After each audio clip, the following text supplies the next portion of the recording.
Kärnkraft? Nej, tack. Den 26 april 1986 jobbade jag som nattportier på Etelka i Växjö.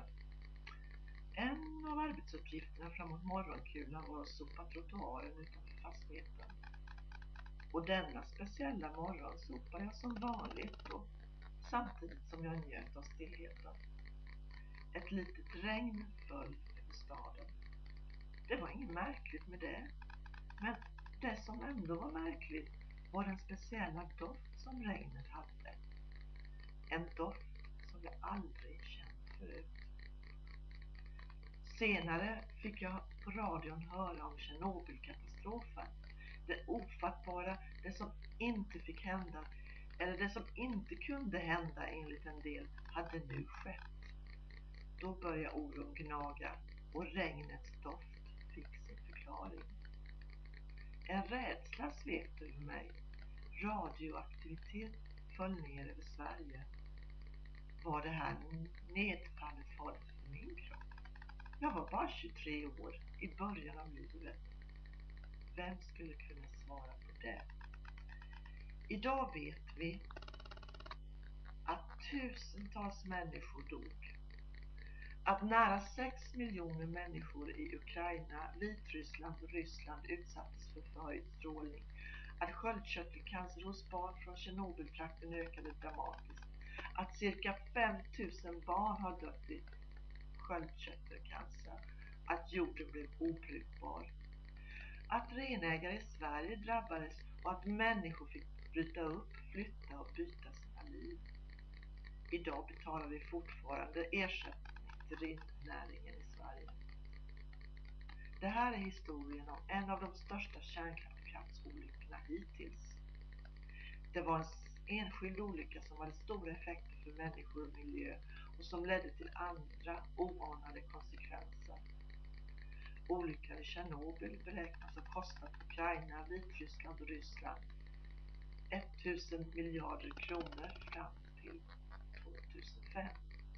Enligt Sovjetunionens dåvarande ledare Mikhail Gorbatjov var Tjernobylolyckan den främsta orsaken till det sovjetiska imperiets kollaps.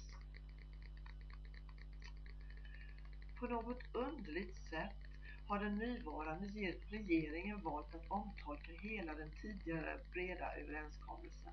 Man har i den energiuppgörelse som alliansen tog fram inför valet 2006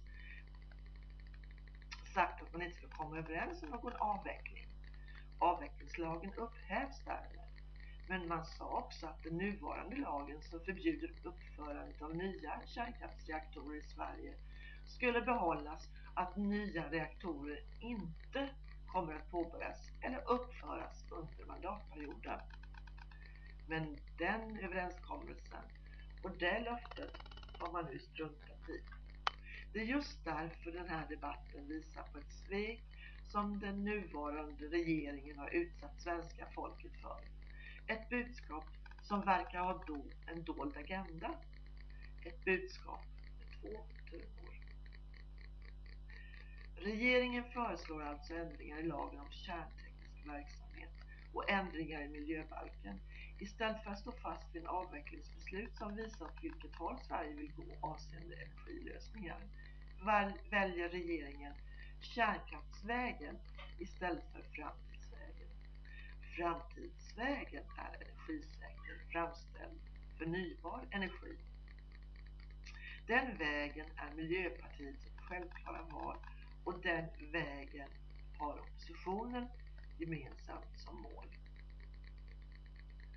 Trots att vi blir allt duktigare på att skapa säkrare system kan kärnkraften aldrig bli ofarlig.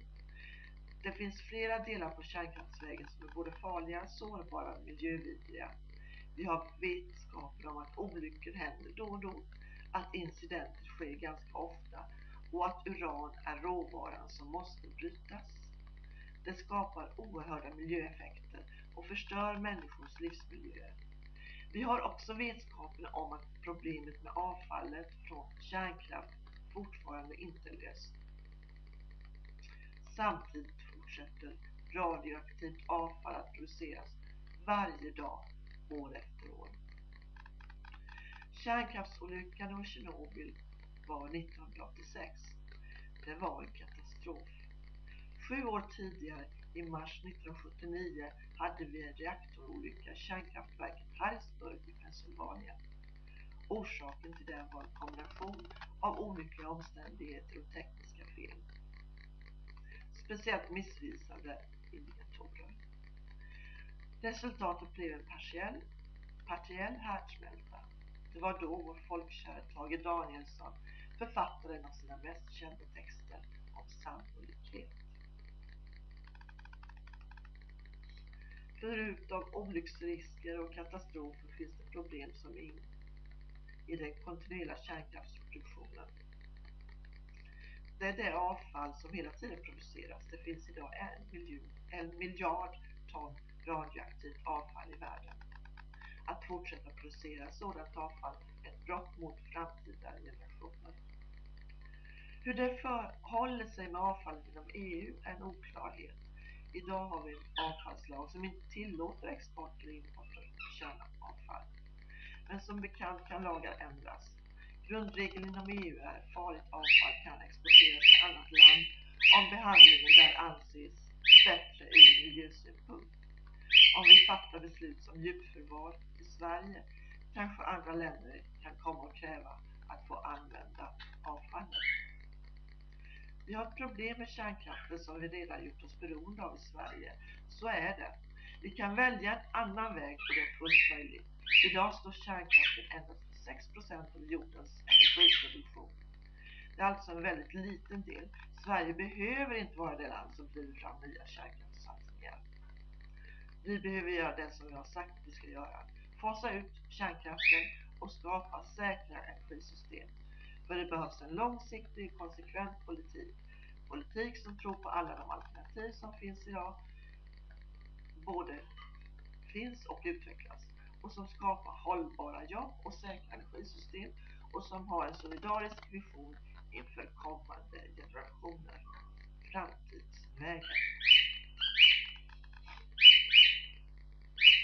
Miljöpartiet de gröna. Etelka Huber, riksdagskandidat i Jönköpings län. Det är jag.